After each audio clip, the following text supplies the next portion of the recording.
Hello, everyone. Are you sitting comfortably? I am expecting Christian to turn up any second. Hello, Christian. Hello, Terry. Yes, Trying to come in. Yes. that's great. Hi, So Terry. yes, great to have you here, Christian. So I'm just going to do a little introduction bit, and basically first to say this part of our challenge, as we're calling it, which is to look at how existing economic models can be reviewed and thought about differently. This part is to provoke, we're calling them provocation sessions because it's all about inspiring and provoking new thinking, to look at different perspectives, to get our participants to also then develop proposals which can use that thinking and your experience as it is. And so that's why we're calling them provocation sessions.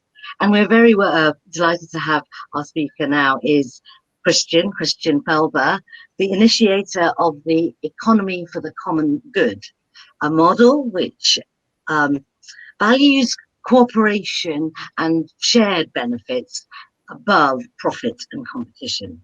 All right. But also, Christian, a very prolific writer, university lecturer, and most interesting in some respects or rather different is a dancer living in Vienna.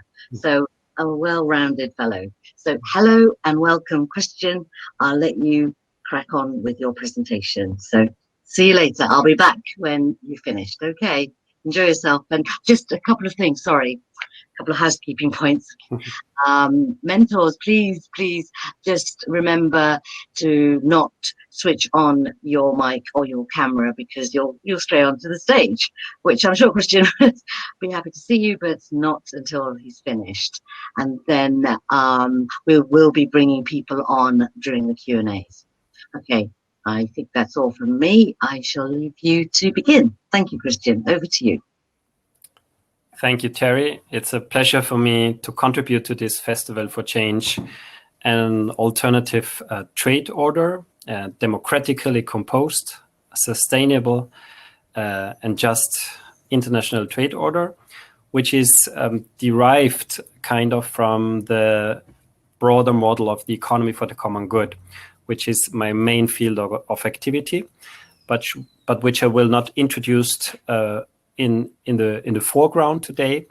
Rather, I will focus on a possible international dimension of an economy for the common good, because one of the most frequent questions when we first presented and introduced the economy for the common good was, but what happens if one country introduces an economy for the common good?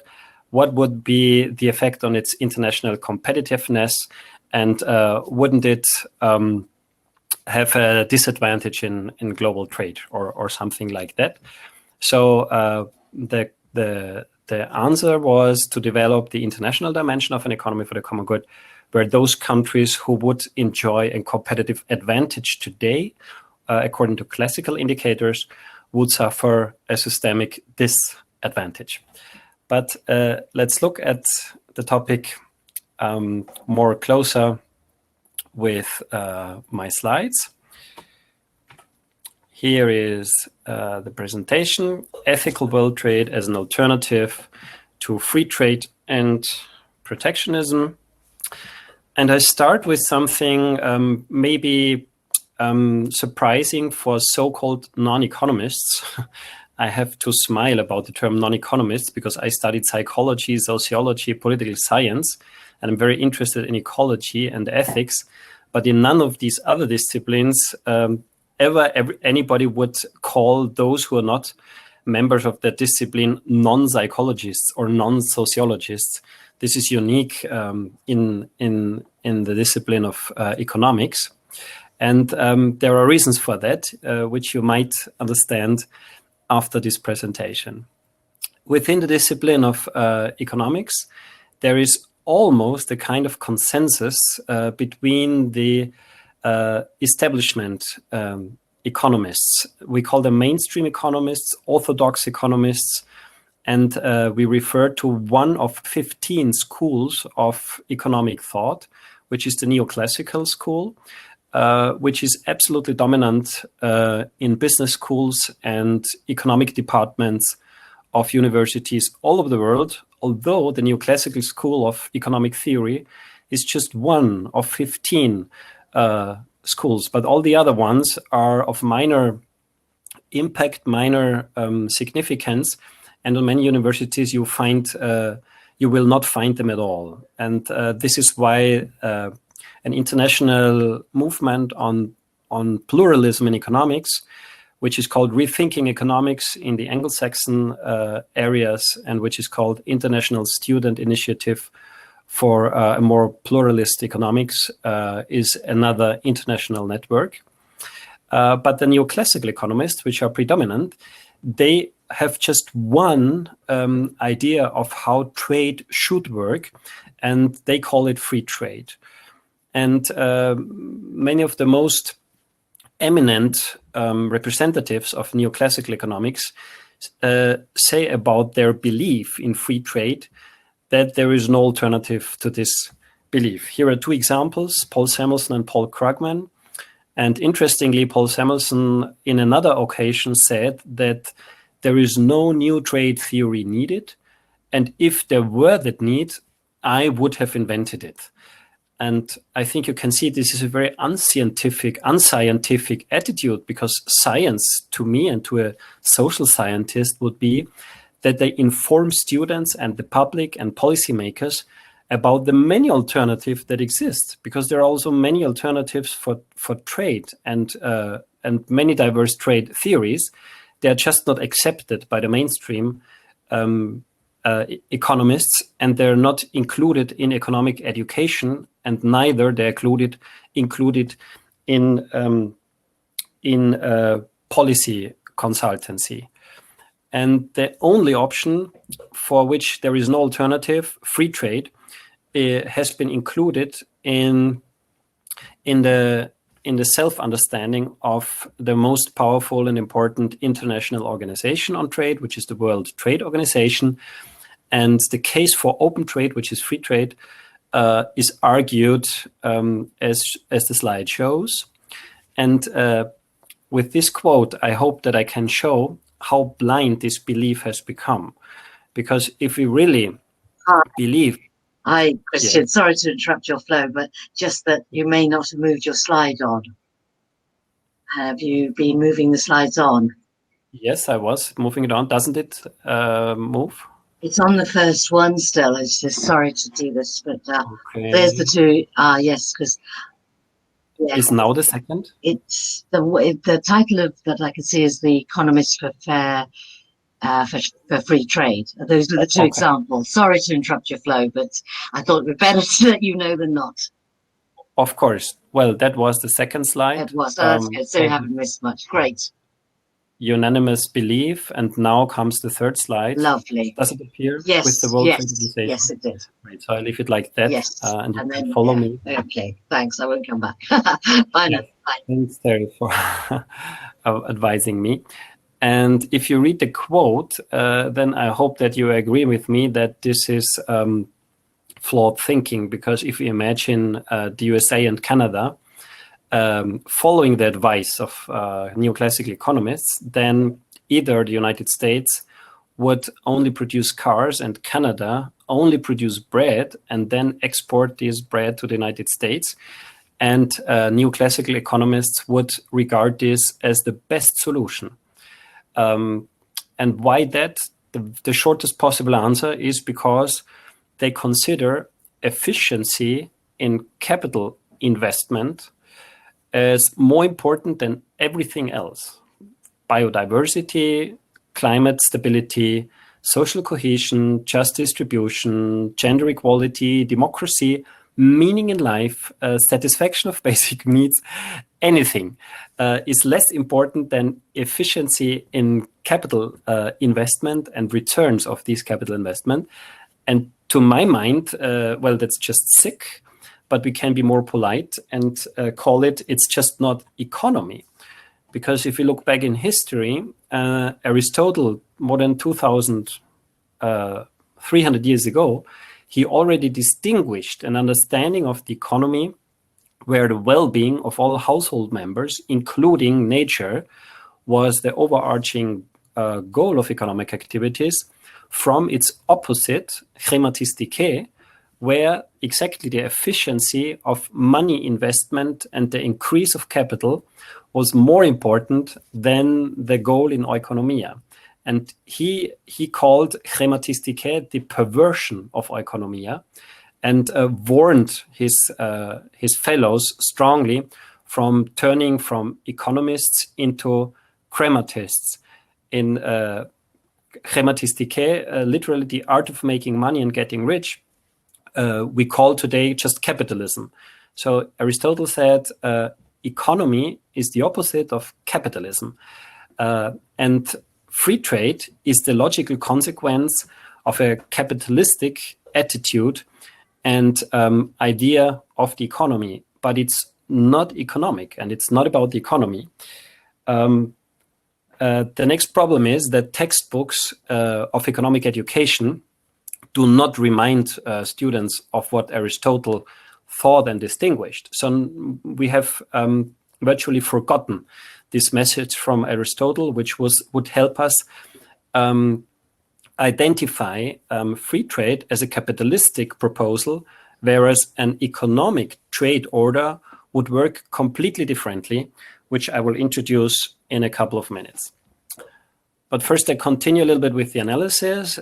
If there is unanimity between the mainstream economists about the blessings of free trade, well, it's very easy for governments and parliaments to vote for free trade and conclude one free trade agreement after the other. Like CETA was one of the last agreements that is now being concluded between Canada and the European Union. Mercosur is another one, which is in negotiation between the European Union and the South American states. And the World Trade Organization is a whole huge international institution, although not part of the United Nations organization. That's an important detail, which has more than 60 agreements for free trade. And now comes, if you're a non-believer, if you do not share this unique view on international trade, for which neoclassical economists do not see an alternative, they call you a protectionist. And that's very interesting, because the word protectionist is a misnomer, as I will show in a minute, but it should blame everybody who does not join the community of believers. This is a picture of 300,000 protesters in Berlin.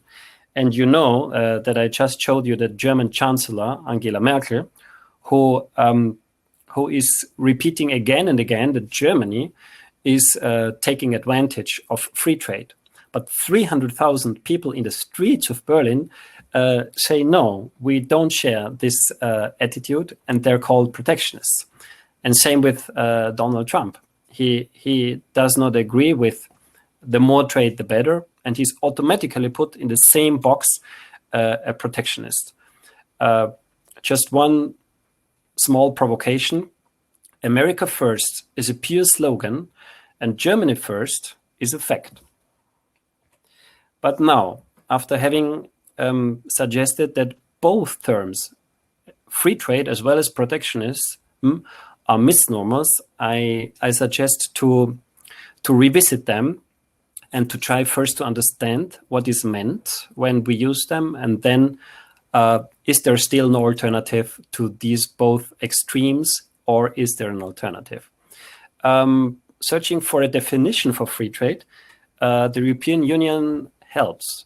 There is one article in the Treaty of the Functioning of the European Union which defines the goal of external trade of the European Union.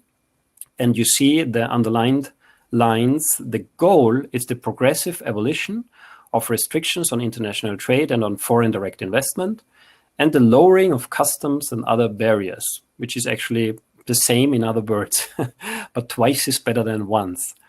And you won't read anything in this article on human rights, workers' rights, the protection of the environment, the global climate, biodiversity, social cohesion, just distribution, democracy or gender, or power distribution and limitation, anything at all.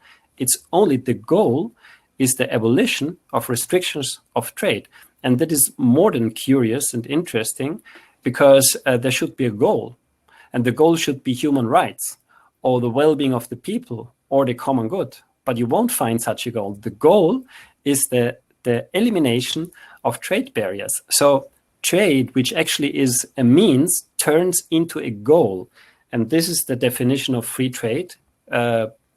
Economic agents should be allowed to trade freely, no matter if they protect the global climate or they change it, no matter if they respect human rights or if they violate them, and no matter if they increase inequality or if they contribute to its lowering. So the definition for free trade is that the elimination of trade barriers turns into a goal.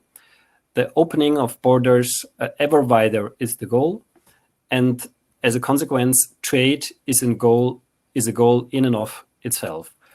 As in the treaties, the only thing you can demand legally and sue and enforce through international law is trade itself, but not human rights, and not a stable climate, and not the protection of biodiversity, and not the basic needs of human beings, nor a cohesive society.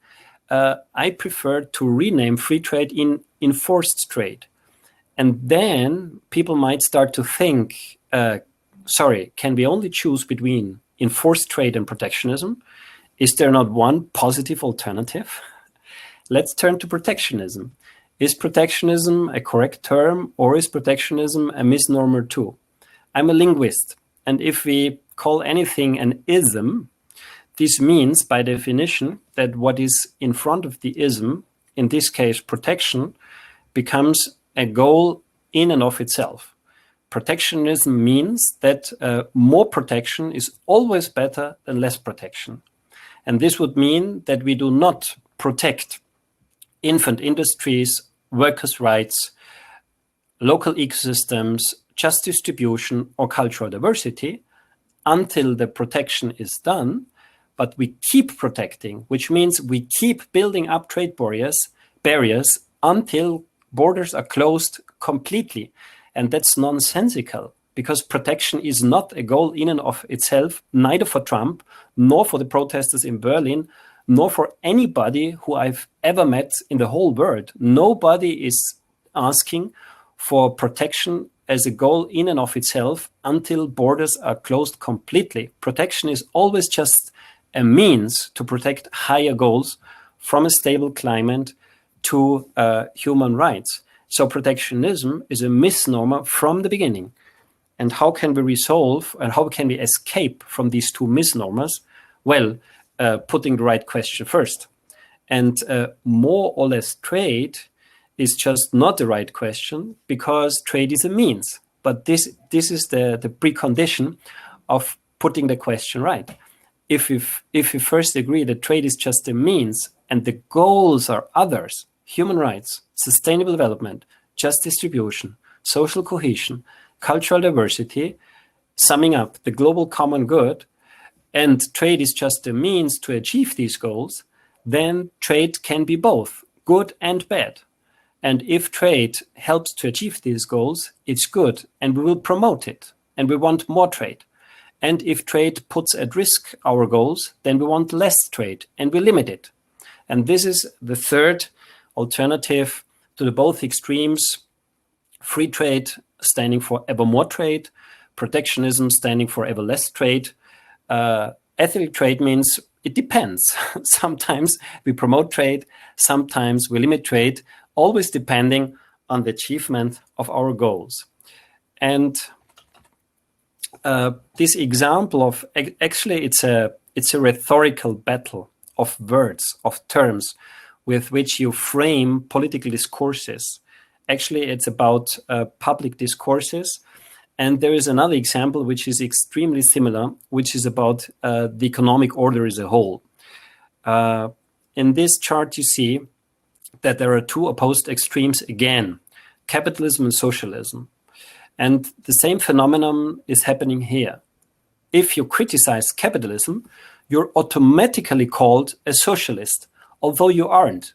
Although there are hundreds of alternatives in between.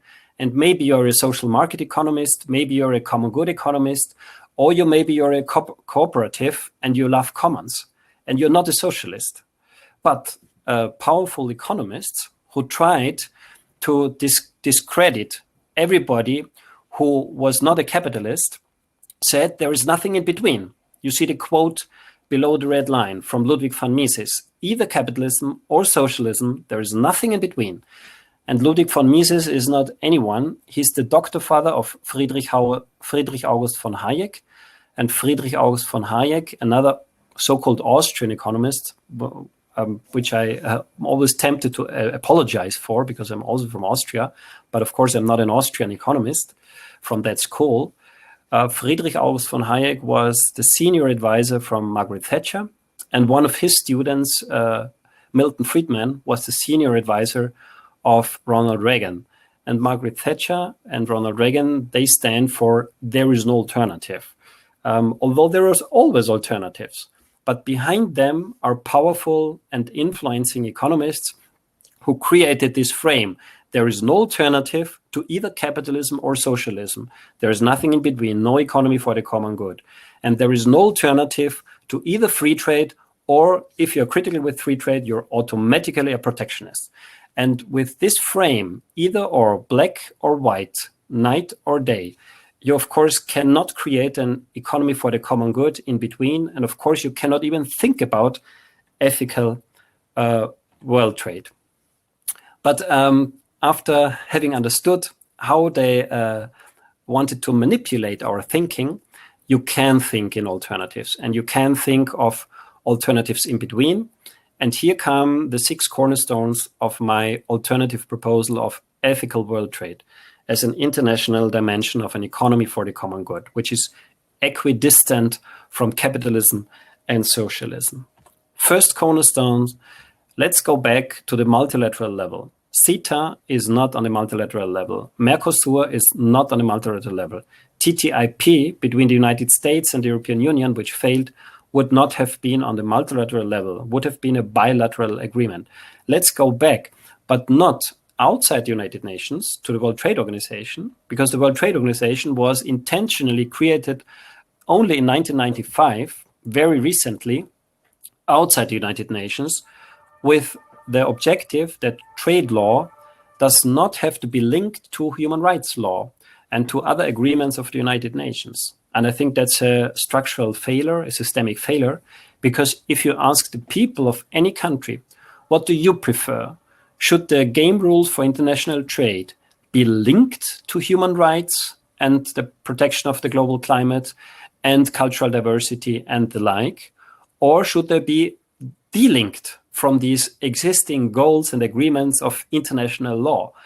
And I bet everything I have that in every single country, people would prefer to create the game rules for international trade within the United Nations, linked to existing international law, rather than outside the United Nations and delinked from everything else in an autistic law space. And the consequence would be that those countries who start an ethical trade zone within the United Nations, and just remember, not every country is needed for the beginning. The human rights agreements started with only 35 nations as signatories. And even the World Trade Organization started with only 67 member countries in the beginning, not even half of all existing countries, which are almost 200. So maybe if 50 countries start an ethical trade zone within the United Nations, step by step, everybody else would follow. And the beginners, they could start to trade freely with each other if they protect the climate, if they respect human rights and workers' rights, if they diminish the size and power of transnational corporations and inequality in income, for instance. I give you one example.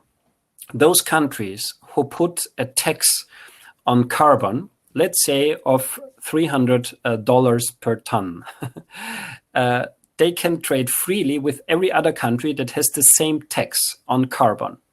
But against countries who do not have this carbon tax, who has a carbon tax of, let's say, $0, they can put a carbon tariff against this country without a carbon tax. And that would be just one example of an ethical trade zone. Another example would be that countries that have ratified and are ready to subject themselves to an international court for the execution of human rights, they trade freely with each other, but put a protection tariff against countries who have not ratified the human rights agreement or a labor convention of the International Labor Union, for instance. Second cornerstones. If all countries should benefit equally by international trade, then all countries should have an even and balanced trade balance. Otherwise, we would have winning countries, brackets Germany, and we would have losing countries, in this case, United States of America, with its huge trade deficit.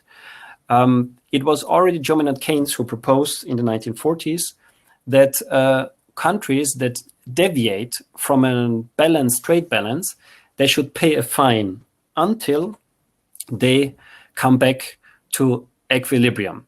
He proposed several steps of escalation. So first they could evaluate or devaluate the currency. And if that wouldn't work, then they could pay a fine. And I put here David Ricardo next to John Maynard Keynes because I read his book in the original version, and I tried to interpret Ricardo in his spirit. And if he writes that under a system of perfectly free commerce, this pursuit of individual advantage is admirably connected with the universal good of the whole, I don't see any other possible interpretation than that every country benefits in the same way. But as I've just suggested, a precondition that every country benefits the same way is that every country participating in that trade order has a balanced trade balance. And this is not happening automatically, as we see with the many trade winners and many trade losers. And that's why John Maynard Keynes, more than 100 years after Ricardo, suggested that there should be a mechanism to assure balanced trade balances. So I think Keynes' proposal was the perfect implementation of Ricardo's spirit. But if you look back at the website of the World Trade Organization, they are only quoting Ricardo and ignoring completely Keynes and not even touching the issue of balanced trade balances, tolerating losers and winners, which creates trade conflicts in the best case and trade wars in the worst. Third cornerstones, after establishing peace by balanced trade balances, we should not treat everybody equally. First and foremost, we should not enforce free trade upon countries which are not in condition to compete at an eyes level with the industrialized countries. And not only because it's unfair today, but more importantly, because in their own history, the today industrialized countries and powerful trade nations did not apply free trade to become powerful trade nations. They applied protectionism without a single exception. That's the teaching from trade economists and economic historians like Paul Bayroch from Switzerland.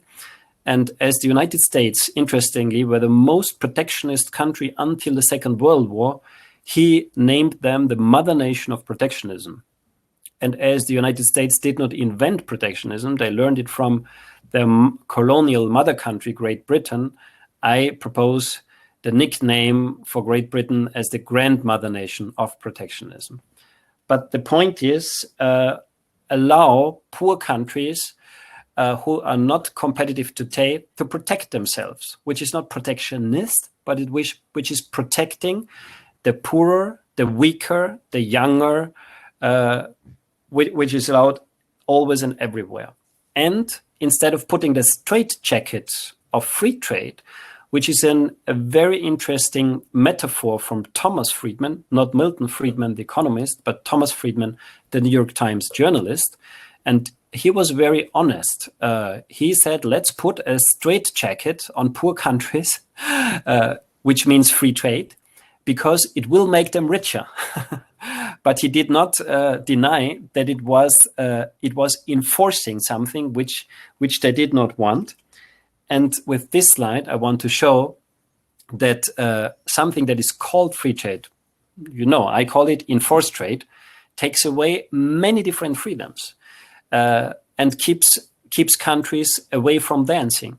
Because if I'm losing all of these political and democratic freedoms to be as open as I want, to give same opportunities to poor countries or anything else of these conditions, then I cannot dance anymore, which means I'm not sovereign anymore, and I cannot decide on my own. And free trade, in my understanding, would mean that every single country is free to choose to be as open or as protected as it wants to be, with only one condition: a balanced trade agreement, a balanced trade balance, because only then it cannot abuse of its protective measures to sell others more than it buys from others, because it is obliged to have an even trade balance. Let's say the fifth cornerstone is priority for local markets. Let's say localization or regionalization, or in a technical term, economic subsidiarity, which means if we can do something on the regional level, it's better to do it there. Not necessarily in every case. Global trade is nothing bad, I repeat. If there are strong reasons beyond efficiency of capital investment to import something from a different country, or to start a global international cooperation on a technology development, it's great to do that on the international level, to collaborate internationally and to trade internationally. But the global level should not enjoy priority as for a principle. All the contrary, the regional level should enjoy priority, and the international level should be the complement, like a soup being cooked locally, but the spices could come from abroad. That's the perfect mixture. And see, there is another renegade of the free trade believers. John Maynard Keynes was educated as a believer in free trade, but then he started thinking on himself, and he came after decades of rethinking what he had learned to different conclusions. And one conclusion was, let goods be homespun whenever it's reasonably and conveniently possible. So not dogmatically, but whenever it's reasonably and conveniently possible, which means not looking only at efficient capital investment and returns of capital, but looking first and foremost on stable ecosystems, social cohesion, human rights, gender equality and democracy, and cultural diversity. And only if we do not harm these higher overarching goals, then we can talk about international trade as a complement. And the last cornerstone of my 6 cornerstones is to limit the size and the power of global transnational corporations, as they're simply too powerful today, and to ask them to apply for a license to trade. This is the proposal for a stronger global governance, to make the level playing field not only level in the meaning of eliminating barriers to trade in form of tariffs, but also to oblige companies to pay taxes, to respect human rights and workers' rights, to not create inequality, to treat all genders equally, and to not undermine democracy, just to name a few. And to assure these political goals, we need a whole series of additional global institutions, starting from a global fusion control, an international tax authority, financial supervision authority, an international court for human rights instead of the the international court, which is now established to safeguard investors' rights, the multilateral investment court, which is on the priority agenda of the European Union. Unfortunately, I would place instead a global court for human rights, which is also drafted, which exists as an idea from international laws, but it's not on the agenda of the European Union, which I'm again ashamed of as a citizen of the European Union. And I propose a third covenant after the civil covenant of the United Nations and the social covenant, now an ecological covenant on human rights.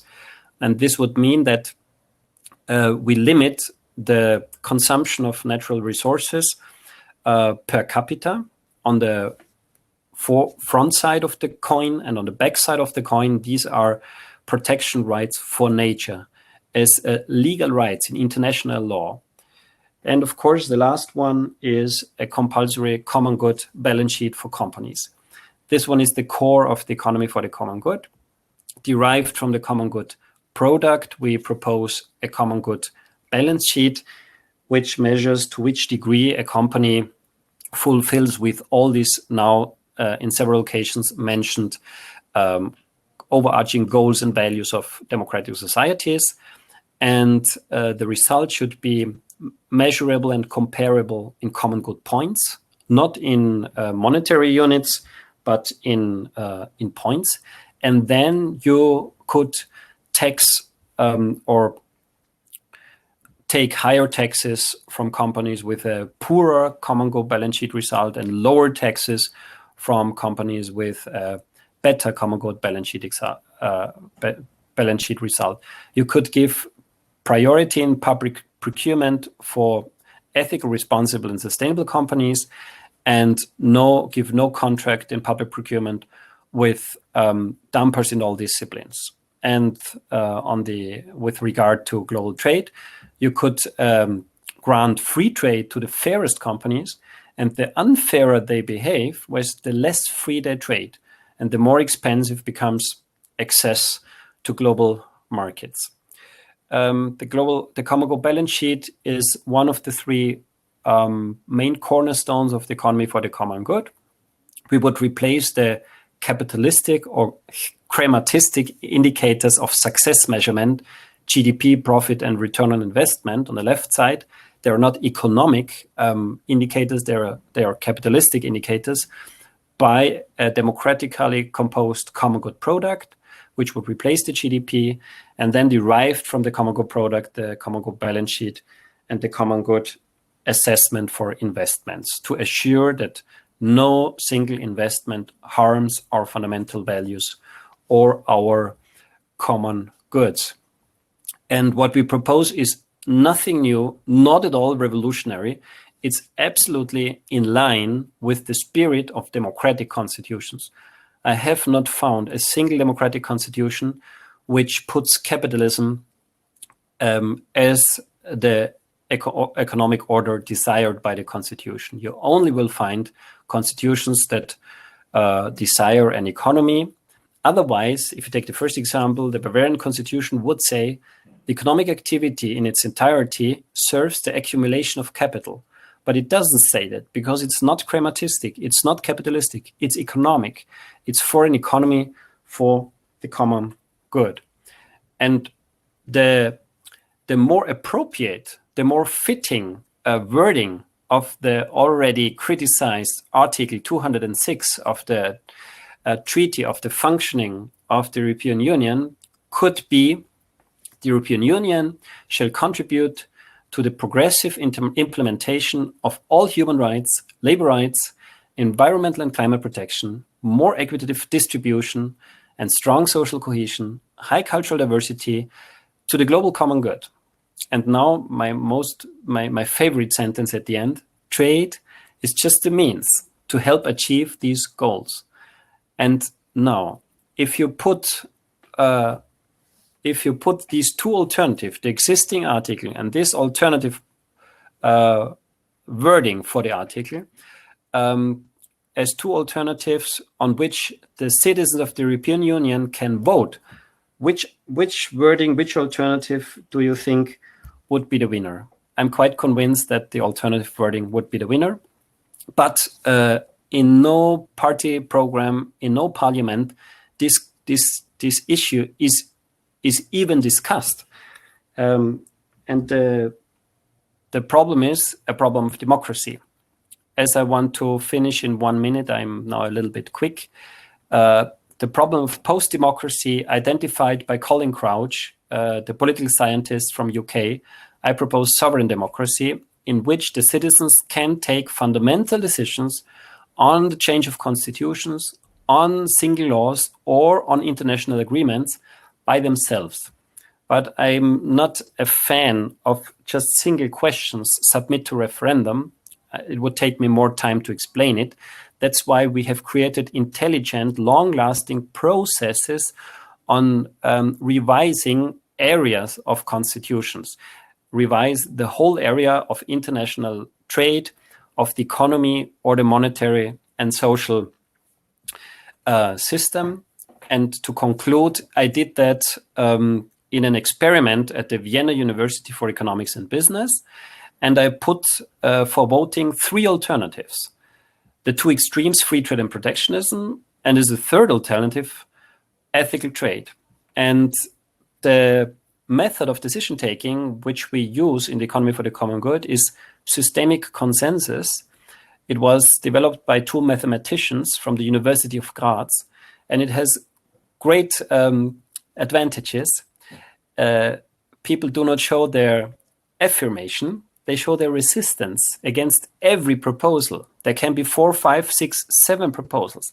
All will be voted upon because there might be several strong ideas on how we could shape international trade. And all are voted upon, but what is measured is resistance. And the winner is that proposal that generates and provokes the least resistance. And I thought ethical trade might get a good score, but the winner would be in any case free trade. And watch the result. There was strong resistance against free trade after just 2 hours of deep conversation on the 3 possible alternatives.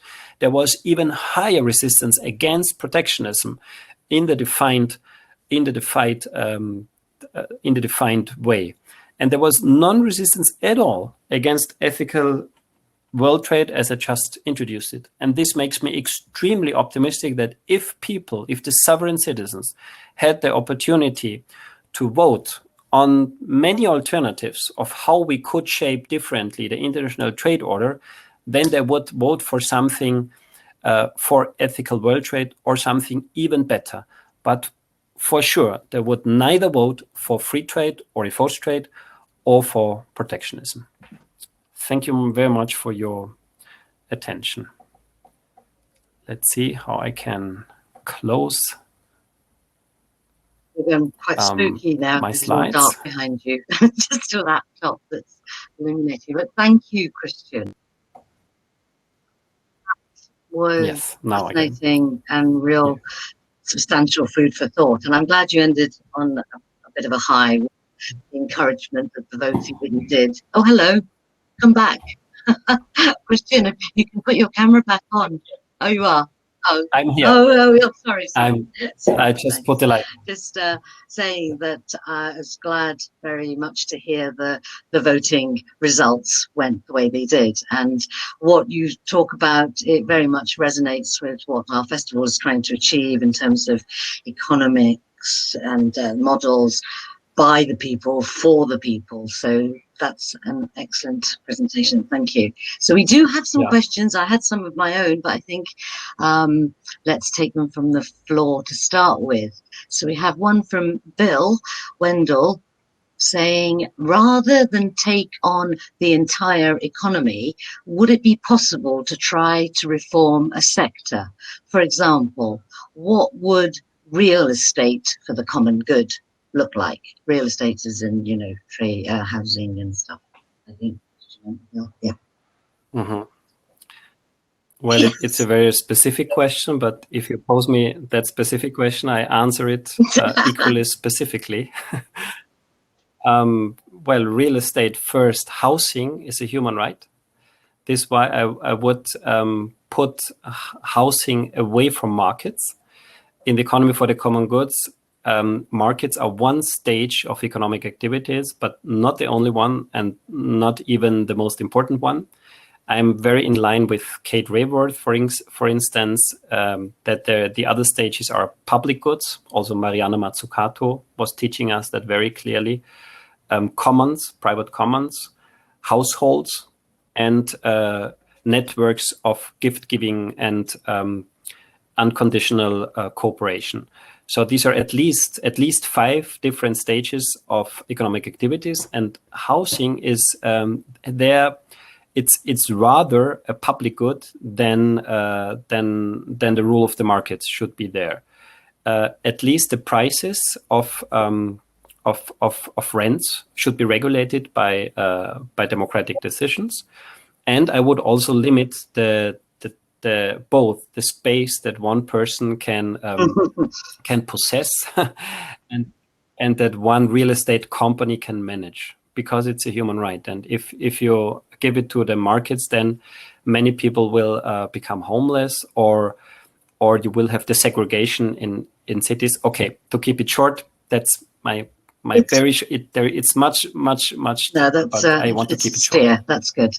So we have another question as well, which is a bit different. For an international economy for the good ECG to work, would countries need to align their moral priorities? Would they be likely to agree on a common good balance sheet? Yes. Well, three parts of the answer. First, in the World Trade Organization, 180 countries agreed on same moral standards, because free trade and giving priority to transnational corporations, giving suing rights to them and not to the people, these are moral priorities. And 180, but now we have to be precise, governments and parliaments agreed on these perverted moral standards.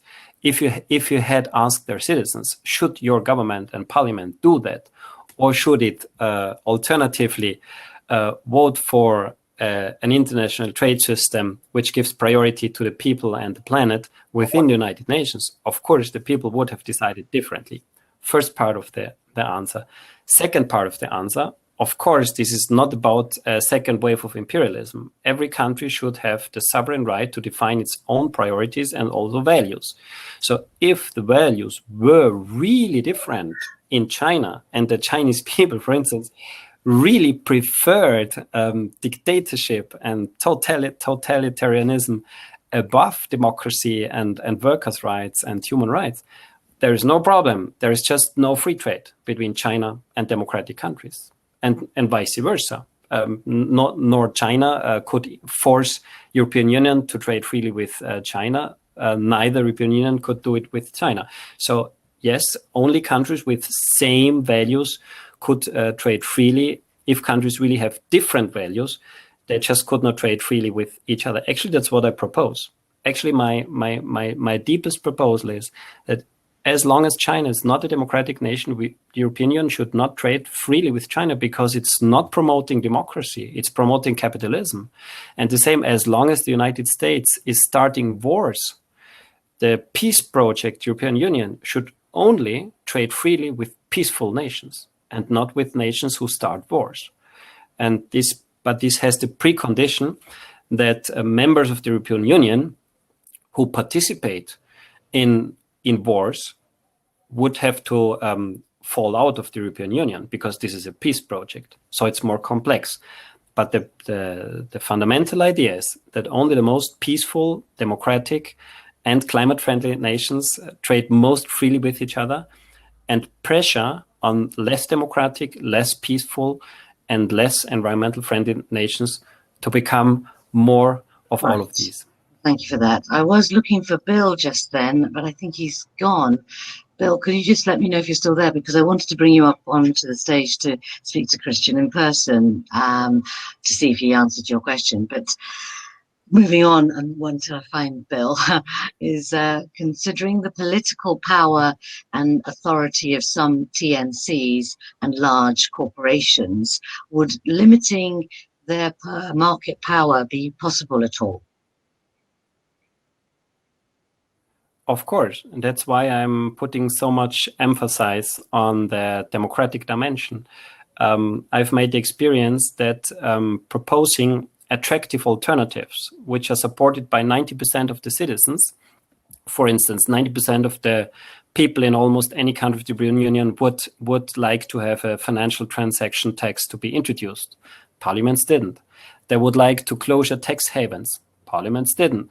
They would like to ban glyphosate. Parliaments didn't. I've now a collection of almost 100 examples where we have a clear majority of citizens to be more environmental friendly, more protective of the global climate, limiting the size and cooperation of the size and power of transnational corporations, or downsizing financial markets, and governments and parliaments just don't do. That's exactly what Colin Crouch means by post-democracy. That's why the twin sister of the economy for the common good is sovereign democracy. And in a sovereign democracy, people would have the power, because they would have the fundamental right to take decisions in which their governments and parliaments fail on their own. See the example of Italy. In Italy, people cannot take the initiative to pass a new law, but at least they can take the first step. They can stop their parliament from passing a law which they don't like. Berlusconi, you might remember, Italian's first billionaire in the government. Now every country is getting its billionaire as a prime minister. Brazil, United States, almost Austria, we had the same luck.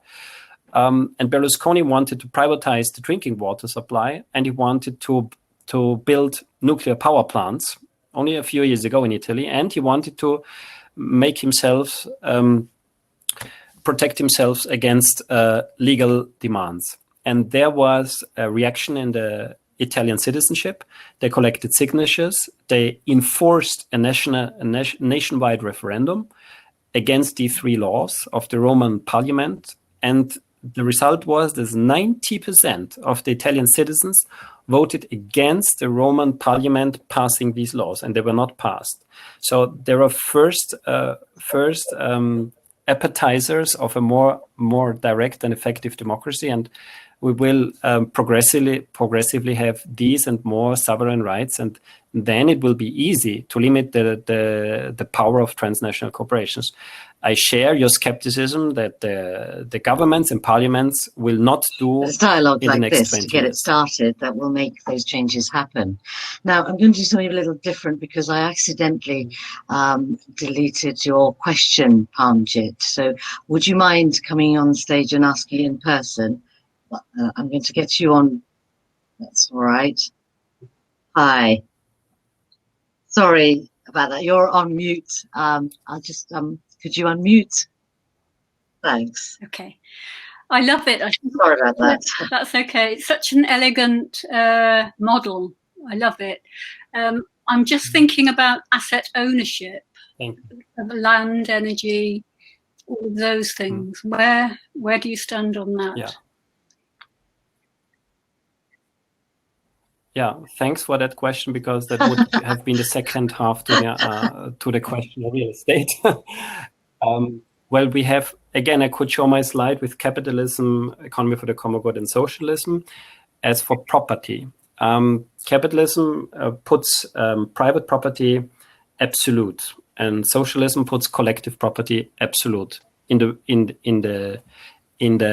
worse version as state property and not of collective property of the society. The economy for the common good does not demonize any type of property. So it does not demonize private property, it does not demonize state property, it does not demonize commons or collective private property, but it puts limits and conditions to every type of property in order to not allowing any type of property getting absolute. This means a size limit to private property, a size limit to companies and transnational corporations, an obligatory common good balance sheet for all private companies, state engagement in public infrastructure and public goods. Yes. State engagements in consumer goods production, no. And so on and so forth. And now a very important point. According to the to the philosophical, ethical, and even you could call it spiritual roots and sources of the economy for the common good, we would say that no property at all on nature, neither on seeds, neither on the genetic code, neither on land, because it's part of the planet, which mankind did not invent or did not create. We are part of the creation, and so we cannot possess other living beings, and we cannot even possess land.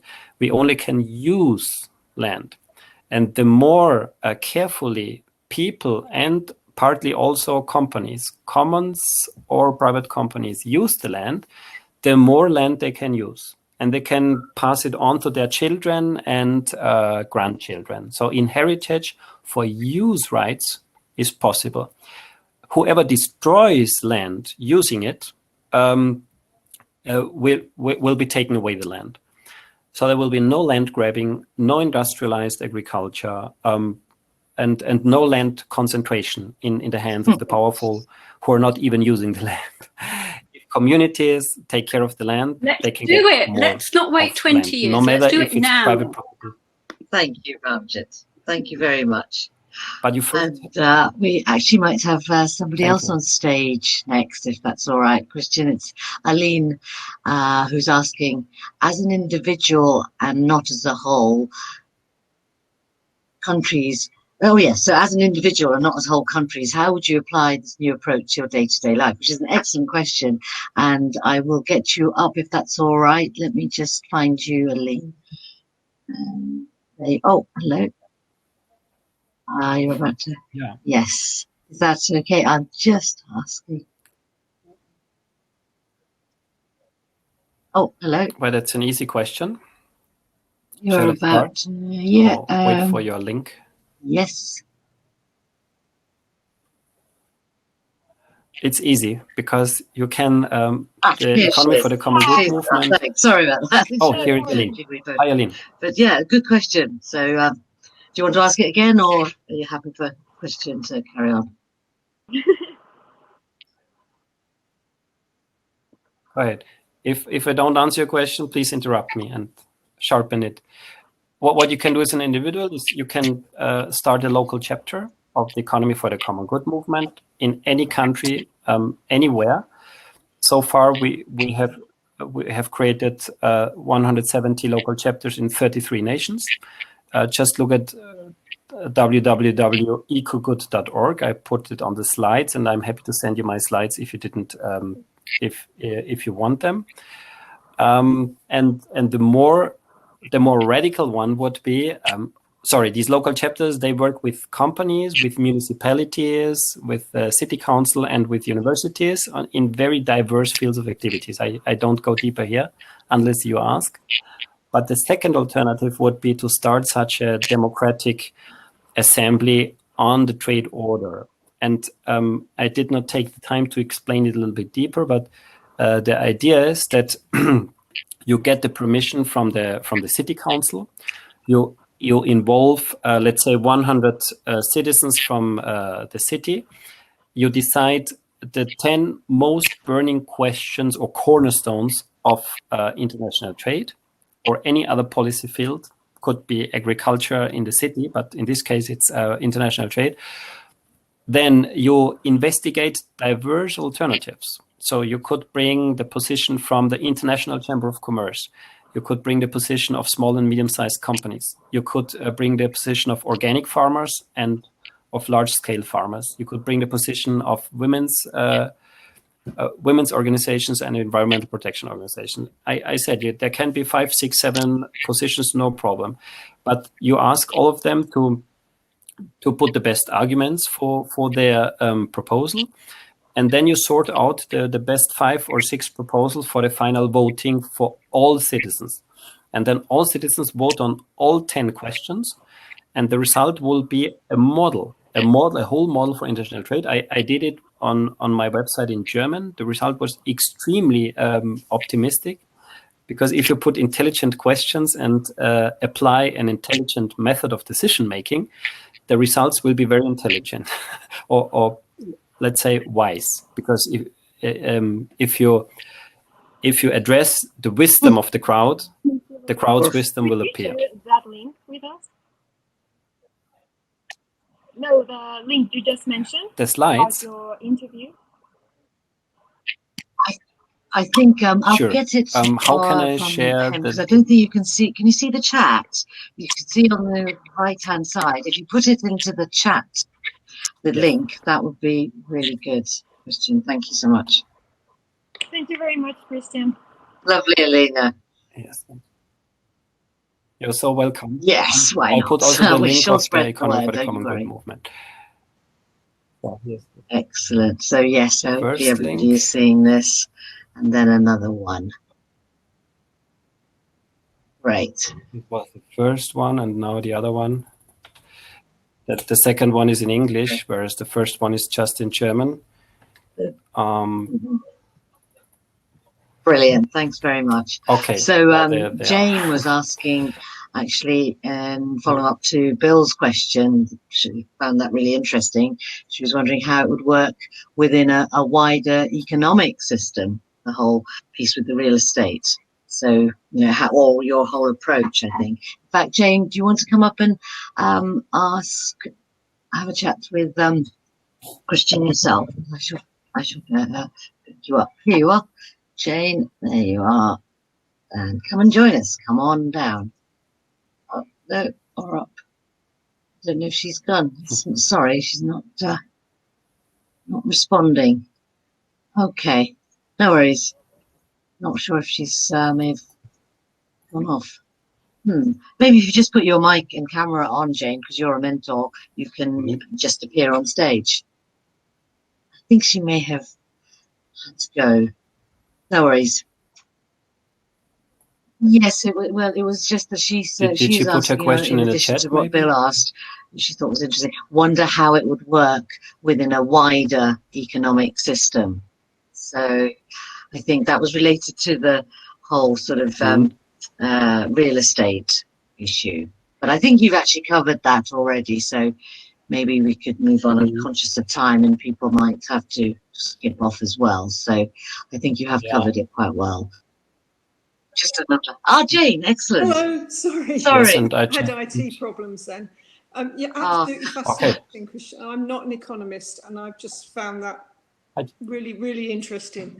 But what I was asking with Bill's question was, if you did work on just one sector, like real estate, how would that fit within the wider processes? So can one sector do the right thing when the wider economic processes are still following, an unproductive path, an ethical path?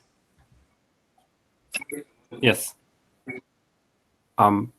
First, I would like to encourage you to think about economic topics and involve in discussions, because I'm not an economist either. I've been teaching for 10 years at Vienna University for Economics and Business because I made up my own mind and I created my own positions on the economy, but without having suffered classical, which is a neoclassical economic education.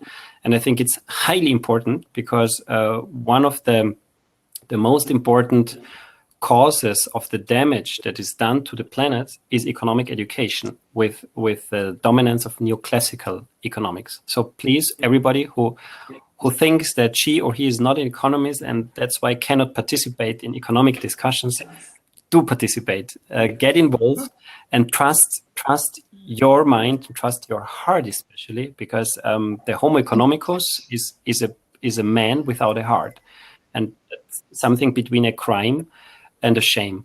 And so please get involved. And as for your question concretely, in this case, it's comparatively easy because we do have these so-called public services and goods from education in many countries. Schools are in most countries public, or hospitals are public, transport is public. Sometimes even energy supply and water supply are public or predominantly public. So real estate could also be public in a mixed manner. I don't have anything against private house builders, but private house builders should be not-for-profit companies. That's the condition.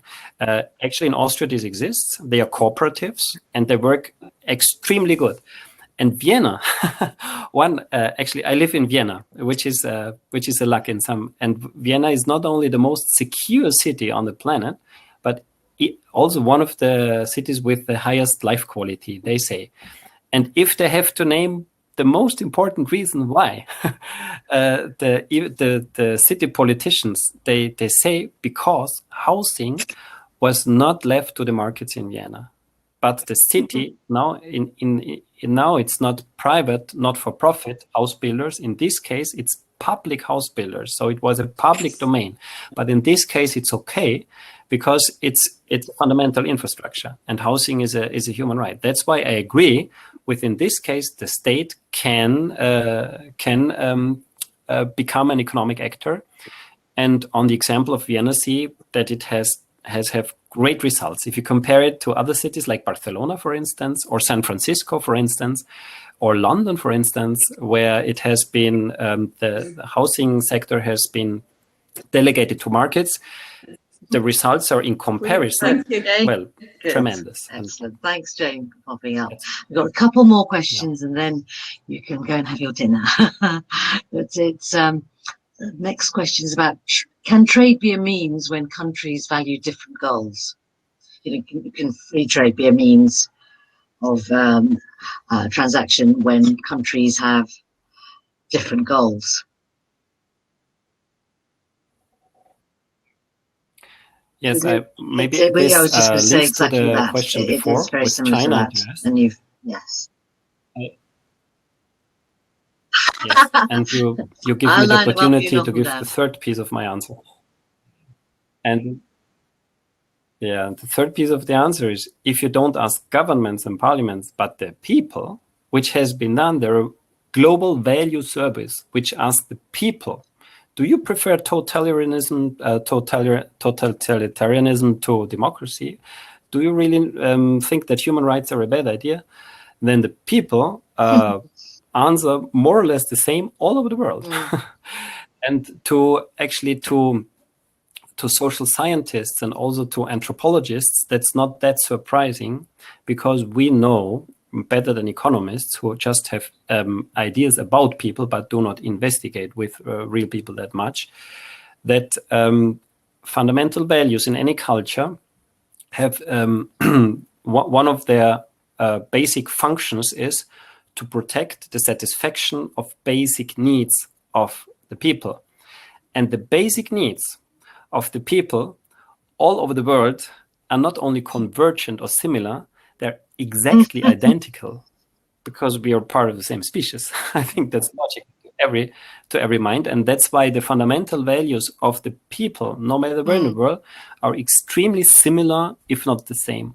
Of course, then if power structures intervene, then they can turn out in different laws and different governments' attitudes and abuse of that power. But the people would, and that's why the most important proposal and activity or democratic action of the economy for the common good is the composition of the common good product.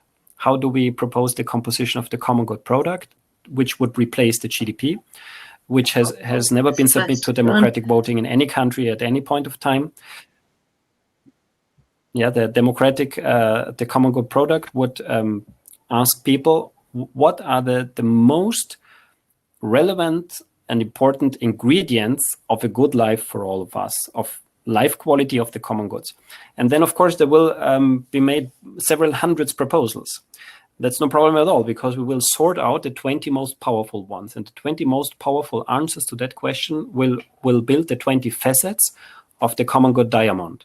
And the common good diamond is the core of the common good product, which these 20 sub-goals, very similar to the SDGs, but bottom-up composed, they will have to be operationalized, how to measure the progress to achieve these goals. But my point now is, if you ask the people all over the world for the 20 most powerful facets of the common good diamond, they will be highly convergent, if not identical, all over the world. That's my bet. And if not, that's already my second answer. No problem. We just don't have to practice free trade with each other. It's a which is good shiny diamond, that one. We should work on that. But there's one final question, and I think we will call it a day, if that's all right. And it's from Poppy, who is one of our mentors, who's asking, can your system work only if these new ideal world governance bodies are working well? Poppy, do you want to just pop up as a last hurrah on this session? I'll just grab you and see if you can. Here are Poppy, and here we go. Right, here I am. Hi. Christian, it's brilliant to meet you. It's so inspiring to hear you speak and to recognize with such a relief that there are these alternatives that we can aspire to. So thank you so much. And I think you've done a brilliant job today in talking about your ideas. And one feels so enthused, and one's heart grows, and one thinks, yes, let's do this. And then you start talking about world governance bodies, and my heart sinks again. I think they never work. We can't make them work. World governance doesn't work. The UN has been subverted. Can it work without them?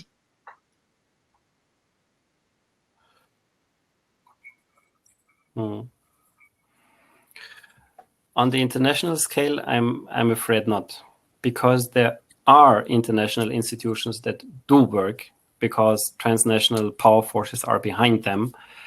No matter if we take the example of the World Trade Organization, it works. Maybe there is again, there are two parts of my answer, one pessimistic and one optimistic. Why do some of the global governance institutions work? We call them the hard international law, different from soft international law, because they're enforceable. That's why I talk about enforced trade rather than free trade. And the UN, they're all great, but with only very few exceptions, the international law in the United Nations, even if it's binding, it's still soft law because it's not enforceable. There's no international tribunal and there's no international force.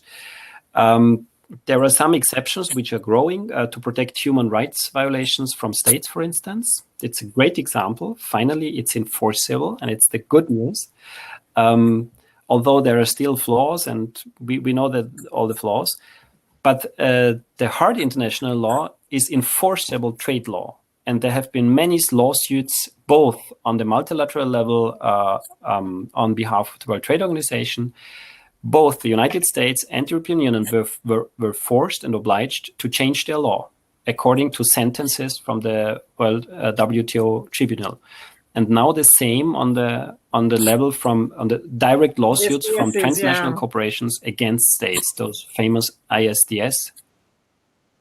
Yeah, so these are global governance can work if governments really want them to work.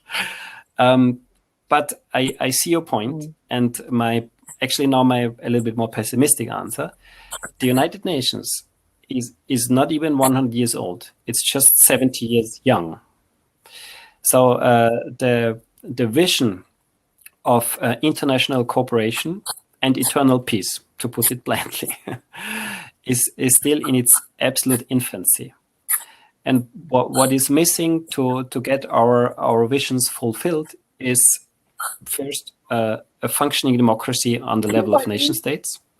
We are on the path, but some countries are not democracies. Second, the abolition of national armies as a precondition for eternal peace.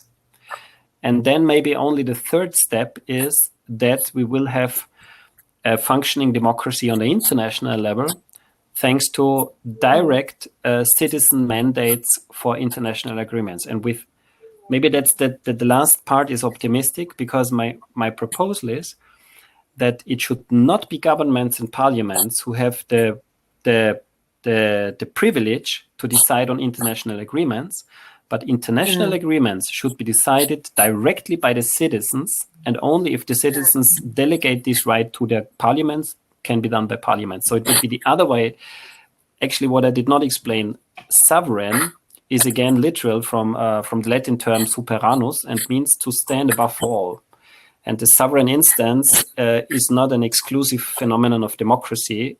It was also there in monarchies, and in monarchies the highest instance which stood above everything else was the king or the queen, and they could do everything. They could start a war, they could issue money, and they could conclude an international agreement. In democracies, the highest instance theoretically are the citizens, but they cannot change the constitution. They cannot withdraw the parliament. They cannot disagree on an international agreement, and they cannot issue money, just to name a few, because we are not truly a sovereign democracy. And that's why I made my proposal of a sovereign democracy first. And once we have it, which would be the second round of democracies, then we can mandate our governments to negotiate differently and always have the last saying, at least on an international agreement. And then international bodies will not be that inefficient as they are today. You're completely right. I completely agree. But I think it's still a phenomenon, a symptom of early democracies and still international law and international democracy in its infancy. Got echoing coming on now. I think it's time. I'll come away. Thanks a lot, Poppy. And thank you, Christian. I think that was a good optimistic end, actually, because there is your proposal, and the fact that there are people also thinking along the same lines is very encouraging. And you've covered such great ground. I'm not an economist, and I felt I could understand what you were saying. So that's really, really good to know. And especially from linguistics, from defining what the words mean, I think it's really important, because a lot of the issues occur with not having the same understanding of that to your 6 cornerstones. And then finally, as I say, and as Poppy said herself at the beginning, you've given us a lot of food for thought. Thank you so much. And I hope to see you again at this festival, actually. Keep in touch. Yeah, thank you. Yeah. Bye-bye. Bye-bye. I'm sure we will see you again. Thank you. I'll just say to everybody else, and you can stick around if you want to, actually, but sorry, I meant to say that there is opportunity to carry on conversations. We've got the village where you can have little one-to-one sessions, or just stay where you are in your tables. But I hope you enjoyed today and look forward to the next session. Thank you all very much. Good night or goodbye, whichever time of day it is where you are. Thank you. Bye-bye.